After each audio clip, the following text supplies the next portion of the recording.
Magandang araw mga katokers, mga katokis, mga katoshis. Welcome naman po sa ating panibagong vlog dito sa Talking Toshi Sports.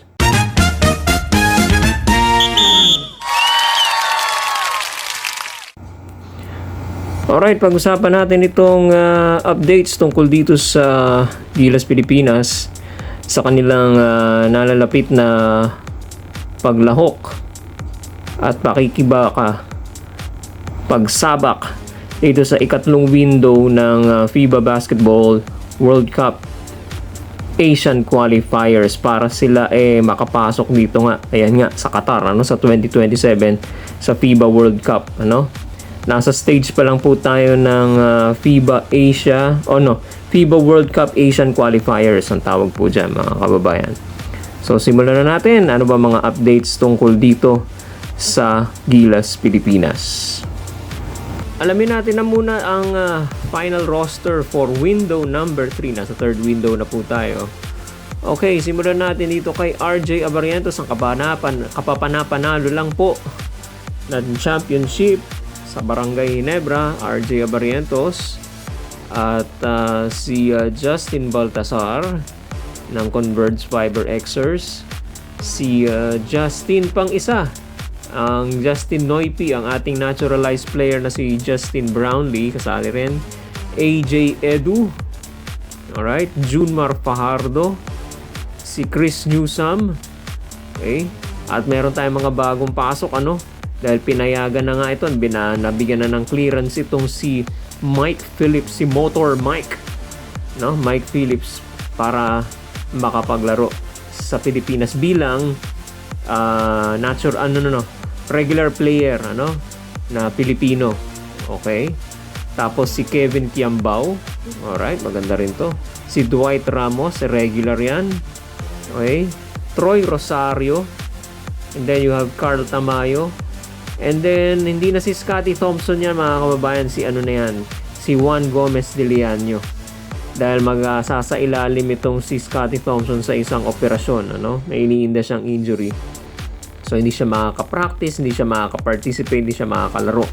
So pinalitan siya ni Juan Gomez de Leaño. Alright? Ang masasabi ko lang dito mga kababayan, may mga bago kasi tayo dito.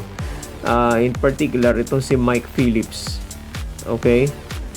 Naggilas na rin naman siya, kaya nasa Southeast Asian Games yata siya naglaro. Okay? Hindi ako nagkakamali. Okay, maganda rin naman ang performance niya at maganda rin naman, hindi matatawaran ang performance niya sa UAAP nung naglalaro pa siya sa De La Salle University. Okay? So maganda naman ang performance niya doon. Masipag itong mag-rebound, masipag sa loob. Okay? So maaasahan nito, magagamit ni Coach Tim Cone itong si Motor Mike Phillips para meron tayong inside presence sa opensa. Okay? Of course, nandiyan si AJ Edu and Junmar Fajardo para sa rebounds, pero Mike Phillips would be a very good addition pagdating sa kasipagan sa rebounding at saka sa inside points, Okay? Ang napapansin ko lang dito is meron tayong connection, yung tatlo, na naglaro para sa DLSU. Okay? You have Justin Baltasar, Mike Phillips, and Kevin Kiambao. So, maganda rin na meron ding connection na ganito para yung chemistry hindi na masyadong magiging problema. Pero syempre matagal na panahon na silang, hindi ko rin alam mga kababayan kung nagkatagpo-tagpo sila sa isang team or mayroon silang overlapping years, pero the mere fact na taga-Lasal sila, alam na nila yung prinsipyo of becoming a good player, tinuturo rin naman yan sa college basketball, at kung meron man silang nagkatagpo-tagpo sila, nagkaabot-abot sila ng mga taon sa paglalaro sa Lasal as a player, maganda na rin yung may chemistry sila, Okay? So the DLSU connection. Okay? So, sino pa ba? Troy Rosario. Okay. Pwede rin yan, ano?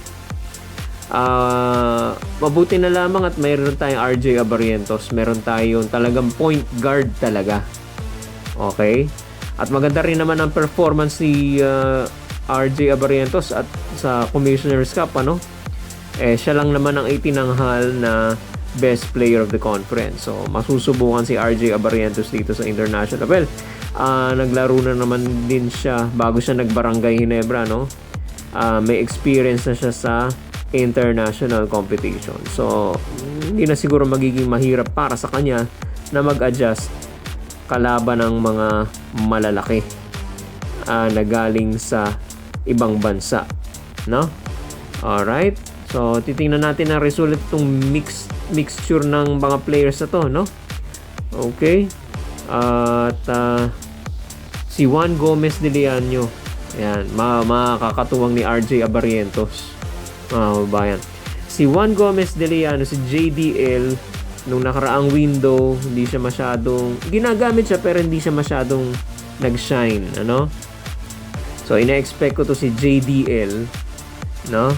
Na pumutok ang laro, no? Mag-contribute ng malaki. Okay? So, ayan. Well, kailangan nating bilisan ang laro dahil malalaki ang mga kalaban natin, New Zealand tsaka Australia. Okay? Hindi biro, no? Okay, alam naman natin na nagresulta sa mga laro natin sa kanila nung nandito sila sa Pilipinas. Nasa home court natin, ano? Kahit nasa home court natin, talo pa rin tayo. Bigo pa rin tayo. So, what more kung nasa teritoryo tayo nila, no? Which leads me to the schedule. Ano ba ang mga schedule natin, mga kabayan? Ito, ilistan nyo na, mga kabayan, or i-capture or i-screenshot nyo na dahil ibibigay na natin ang ating schedule, Gilas Pilipinas schedule for window number 3. Alright, ang first na kalaban natin ay itong New Zealand. Pupunta po ang Gilas Pilipinas sa Auckland, New Zealand at maglalaro po sila sa Biyernes, July 3. Okay? Alas 3 ng hapon. Okay? Advance yata tayo ng ilang oras. Hindi ko nakita kung ilang oras ang advance natin. Advance nila, I'm sorry. Ang advance nila sa atin, ano? Okay, but anyway, ano yan? Alas 3 ng hapon sa kanila. Okay? Yan. So, Philippines versus New Zealand. Okay? The Tall Blacks. Yan. At pagkatapos niya, nilipad naman sila sa Australia. Okay? Sa Perth, Australia. Sa Lunes, July 6. Australia, no? The Boomers versus Gilas Pilipinas. Ani 18. 15-3. 15-3, 16-4, 4-5, 17, alas 6. Alas 6:30 doon. Okay, again, merong nauna ang Australia no? Oh, pero okay, 18:30, 6:30 PM, mga babayan. Okay? So, Australia versus Philippines sa Lunes, July 6. Okay. So, papasok na po kasi tayo sa third round, ano, mga kabayan. Tingnan nga natin yung team standings. Okay? Ayan. Sa Group A po tayo, Australia, New Zealand, Philippines, and Guam. Guam wala na po. Hindi na po kasali. Yung may demarcation line dyan na dotted lines. Hanggang dyan na lang po, no? So, papasok na sa second round kasi sa August sa August po yung yung second round, no? Okay? Top 3 teams from groups A, B, C, and D. Okay? Bubuo sila ng panibagong grupo E and F. Okay?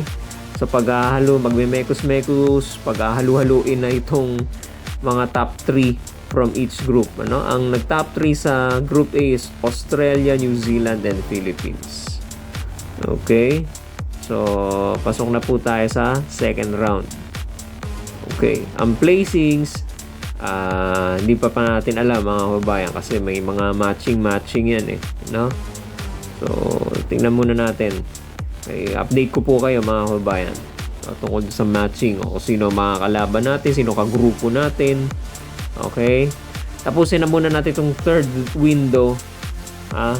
Tapos yung second round, fourth window naman yon sa August 2026 mga kababayan. Okay? So, yan po. Ang ating schedule Biyernes, anong oras ba yun? Biyernes, July 3, tsaka Lunes, July 6. New Zealand ang unang kalaban, Australia ang susunod mga kababayan. Alright mga kababayan, hanggang dito na lamang po ang ating updates tungkol sa Gilas Pilipinas. Maraming salamat po sa inyong patuloy na pagsuporta sa ating YouTube channel, Talking Toshi Sports. Manatili po kayo nakatutok dito sa ating YouTube channel. At sa mga bagong pasok at hindi pa nagsusubscribe, just hit the subscribe button mga kababayan. Huwag mahihiyang mag-subscribe. Alright? Maraming salamat pong muli sa lahat ng mga nanonood sa ating mga videos mga kababayan. Magandang araw po sa inyo lahat. Bye-bye!